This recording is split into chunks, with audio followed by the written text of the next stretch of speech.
kasi mukatale oyagala kuvuga sente otusaba sente nga bagamba bawala ba gold digger kyokka nga ate George yatugambye oyagala okuba obulungi olina okunoonya sente tetugenda zinoonyeza mu buliri n'olw'ensonga eyo tuzuukuke tugende tukole mwasuza mutya mugamba mutya obulamu mubutambuza butya olunaku olwaleero ennaku z'omwezi 23 olunaku lwakubiri omwezi tuli mu gwakuna n'omwezi gwokuna gwo tugumazeeko mu bufunze gw'omwezi guba guweddeko byotasobodde kufuna saagala tubikake byonna keep pushing mpola mpola buli kanaku buli lunaku olukya wabayo ekirungi kyokoze ate era wabayo ekirungi kyofunye nze Penina Ntume wamu ne Saimo Kawalata tugenda okusumulula olunaku lwo kubanga ffe tuweeyama okubatuusako ebyo ebiba bituuseemu mu buli nsonda gy'otasobodde kutuuka tuulakalira tutandika te olunaku oluwaleero.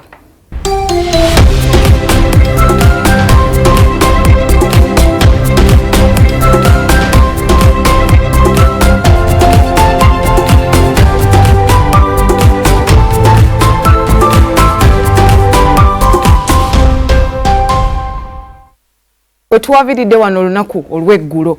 jamu ye yabadde mungi mu bitundu bya Uganda ebyenjawulo ng'ava ku luguudo olumu bwe ruti olwaguddemu. Olunaku olwaleero abavuzi b'ebidduka abasinga batandise okunoonya alternative routes ng'ovudde ku alternative routes ze baatuteereddewo kuba nazo zaalaze nti emmotoka ate abamu babadde babulako kimu kuzireka mu makubo. Wasuze otya Saimo? Ndi wasuze otya Peri? Nasuze bulungi. Kakoti kalungi. Thank you so much. Omayire dodo soso kungamba nti nine kintu ekirungi kyenyambadde. Kalungi. Anti ndabye ona ojja tukova kushunga sikuwanyeeko. Aha. Nengo gambo otya. Sigamba. Omanyi gwe gy'obeera bisesi nga wabayo traffic. Nange jemba wabayo traffic. Leero mwe wamwe watambula. Nejamu wakati waffe bajje batandise okudda wenvire waka yamu abatanatandika kukwata nnyo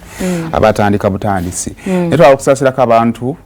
olunaku olw'eggulu ababadde affected n'oluguudo lw'e Masaka twagezezaako okugoberera embeera eyo nga bwe yabadde olunaku lwonna omanyi Masaka road ayingiza abantu bangi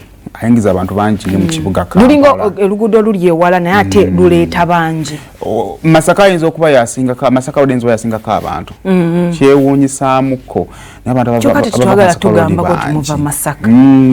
Bangi. Kakati ndowooza kino kyakuyiga eri gavumenti. Kyakuyiga simanyi kyetugenda kukola mangu ne councils ezeetoolodde Masaka road. Wakati ate kyakugezesebwa kyamaanyi leero ndabe tuyina meeya w'ekitiibwa Mathias Walukagga nendo wakyengera kyakugezesebwa kyamaanyi nnyo eri obukulembeze bwabwe nti bw'oyitako mu makubo ago ng'obadde owulira muwulire ekyo kikkubya akalulu kikkubya akalulu so okwetegekera ebintu ebifaanaganangako bwe biti kyakuyiga kye twalabyemuko naye tulowooza nti nno banaffe aba UNRA at least bagenda kubanga batuleetako temporary solution nga bwe tunoonya permanent solution. Abantu abatuufu ab'okubuuza amakubo balekerawo okugamba bachairman ba MP twabalonda yes mulimu gwabwe naye ate abakola omulimu ogwo abagumaliriza balala. Ane najina emyala gy'okuteeka ebigoma bya gundi by'ebibaati wansi nga gwaggwako.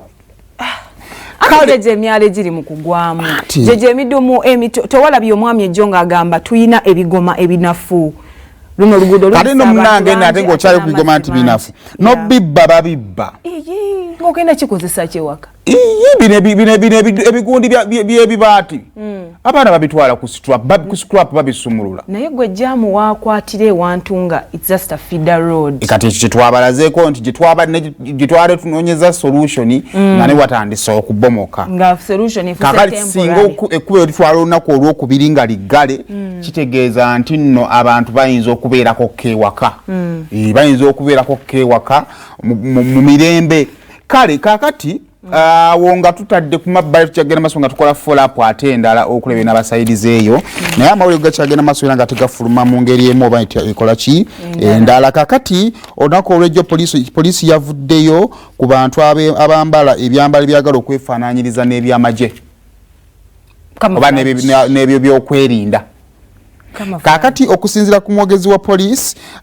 enanga ono waffe ku kyalo kuno yavudde n'atunyumiza ku mboozi nti no munnange omukulembeze wa National Unity Platform Robert Kyagulanyi Ssentamu bwe yali ava ekiboga mu kujjukira yali omuwagizi waabwe abaana bano abamanyiddwa nga bafutusoodia nga bambalidde ebyambalo ebyafaananyiriza ebya security baasalako enkulungo y'ebwayise ebyefaananyiriza the design okay. kakati munange basalako enkulungo y'ebwayise ne bayimiriza emmotoka zonna nga bagala okusobozesa omukulembeze waabwe ayitewo enanga agamba nti ekiri mu ggwanga muno we bakikunyumiza oyinza okulowooza tusaaga ne balina n'abatrafiki baabwe bano abaana naye olaba President Museveni musajja mugumu ate eka yatusobola naye wakubeera omuntu wakonkona ennyo nga toggulawo byonna byakolera ebweru w'oluggi ne walumenya abamutuufu owulira nga alina byakolera ebweru w'oluggi ng'odda akonkona kakati olumu obeera fosti okugumiikiriza kakati okusinziira ku poliisi abavubuka bano badduka ne bakwatako abavubuka babiri kakati poliisi eyongedde okuvayo okubeera nga ate ekkatiriza ensonga ku ebyo byonna ebyefaananyiriza ebyambalo bya security nga batandikira ku mukulembeze waabwe okukikomya mbagirawo kubanga poliisi egenda kubanga ate evaayo eddemu ebakole ki ebawenje eteera ebakwate kakati omwogezi wa National Unity Platform era nga ye leader of opposition right honorable Joel Ssenyonyi yavuddeyo n'agamba nti ebyo kiyinza okubanga poliisi erina budget gyeyagala okuyisaawo okusobola okubeera nga ate yeekwasa ebyo naye yagambye nti nekyo kibaddewo ebbanga ddene nnyo bajjako dda n'ekamwokya ne basobola okubeera nga ate bawamba ebyambalo so n'agamba webanga bawulira nga byebambala byabakwerinda bajje babitwale babiwa abasirikale babakole ki babyambale so ebyo ebisairizaawo ku nsonga z'ebyambalo ebyefaananyiriza n'ebyabannaffe ab'ebyokwerinda so bw'obanga oyambala akakofiira werowoozaamu emirundi ebiri akakofiira nga tate kubali batugana ne camouflage oli afaanana ebyamagye byennyini byebikubya ate bikwasa omaliza oli mukaduukulu mu byokusaaga bikwatiriza ddala ani agenda okulopaani ku service award banaye service award Anita Among Honorable Speaker waffe omulungi n'abalala bataano kuno kuliko Mathias Mpuuga owa Nyendo kuliko owa MP Solomon Silwani owa Bukoli County Rubanda Woman MP Percy Mbabazi Akampura Zombo Woman MP Esther Afoyo Achana Honorable Mathias Mpuuga yafuna milioni 5 nga bano bonna benjogedde bafuna milioni 4 bonna ba commissioner bo ba commissioner for bo wagamba sente balina okuzifuna like it was it's a right it's an award bazi babwa buwi naye ate omwami Hassan Male Mabirizi alaga nti bano bakufesinga charges ezenjawulo omuli money laundering omuli obubbi that is theft omuli cheating and also obtaining money by false pretense bwatyo bwagamba agamba nti kino bandikirese mu parliament oba mu maaso ga kooti ne bakyogerako so si bo kwewa ssente ate ne bazeewa mu ngeri bo gye bataategeera ate nga bo bagiyita award meaning ka parliament akakiiko konna balina okukamanyako era alaga nti kino kyali kimenya mateeka agali mu Parliament Act naye kale ebyo byamabirizi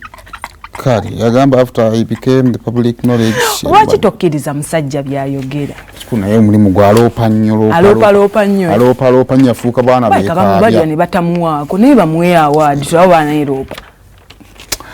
anyway honorable speaker yomu yateekawo yaleta ekiteeso mu parliament ng'alaga nti ente tulina nnyingi tulina avenue emu mu Uganda gye tuyinza okuggyako taxes nga beebasuubuzi nti we bateekawo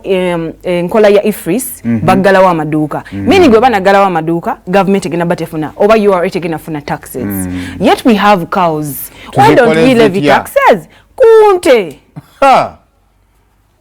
yakyogera dde n'alaga ku Lwokuna oluwedde yakiretanga ekiteeso nagamba ti tetugenda kubeera nga tukama basuubuzi bokka si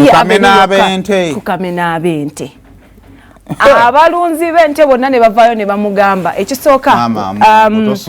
tusasula ssente nnyingi okuva ku license okuba nti bakukkiriza okulunda ente ezo okujjanjaba ente ezo artificial insemination ku nte ezo ebintu bingi bye tusasula meaning we munatuteekako omusolo already tusasula ebintu bingi final consumer igwe sayima agenda ogula amata oba ennyama gwagenda okukosebwa already basasula ebintu bingi kati we banaabongerako ente we bayaka mu kitundu ne bajongerako omusolo meaning agenda gitunda kamu 8 ekikopo ky'amata okirawo ekirinya mpaka ku 3,000 awo balunzi ba nte basayidi kyabeerwanako babambi abalunzi b'ente okuva waliwo ab'e Buyike district waliwo ab'e Masaka abalunzi b'ente okuva mu bitundu ebyenjawulo bano balaga nti honorable speaker kyateesa tebajja kukikkiriza kubanga kigenda kubajja mu business kyekisooka ekyokubiri kigenda kudibya products z'ente zino taxes bwe ziba zipuliranga waliwo anyenye emmeeza okuli ebyokunywa naye azinya amapiyano n'ayiwa moweti ndabanga omala amaaso gange malwadde naye bw'otunulamu neweddala malwadde ekifuwe ndabanga emmeeza gye baagala okunyeenya kuliko ebyatika naye kale awo tugenda kuvaawo tulabe ebinaava sayidi eyo oba tunaasobola okufuna ku musolo ku nte kubanga ate tujja kugamba kati tugigende bitundutundu tutandikire ku nnyama yayo tubatuwe omusolo tugende ku mata bwe tutyo kale kakati awo nga tuvuddewo olunaku olw'eggulo abasuubuzi bakomyewo mu kibuga Kampala okusobola okuba nga ate baddamu okukwaza emirimu gyabwe kinajjukira nti abasuubuzi almost bamaze wiiki namba nga bali waka oluvannyuma lw'okwegugunga ne bagamba nti bannange ekimala omuntu bw'ataasigaleko waka kirabika bano bameeni tebajja kukola ki kuwulira kakati nomunanga oluvannyuma lw'ensisinkano y'omukulembeze w'eggwanga ku lunaku olwokutaano bwe yasisinkana abakulembeze b'abasuubuzi mu kibuga Kampala abasuubuzi bakomyewo era olunaku olw'eggulo Kampala yazzeemu okulabika nga ng'awuuma Kampala yazzeemu okuwuuma nga bulijjo ng'abasuubuzi bakomyewo ku mirimu gyabwe munnange nno abasuubuzi bano ababanyooma muyinza okusokola okuba nga mukiwaamu ekirowoozo ekyokubiri n'ejjaamu yazzeemu okuddamu okulabikako mu kibuga Kampala ekitegeeza nti nno abasuubuzi bano omulimu gwa contribution yaabwe mu ggwanga lino y'amaanyi kakati no munnange okusuubira ku basuubuzi bagamba atisiti waliwo akalembereza mu nkola y'emirimu bana abasuubuzi b'omu kikuba babadde batikkanga abeetisi b'emigugu babatwalire emaali yaabwe abasirikale ne bakwata abeetisi bagamba kyavudde tekinnaddamu kulabwako wadde nga abasuubuzi abaliyo bagamba nti bakasitoma bakyali ba munyoto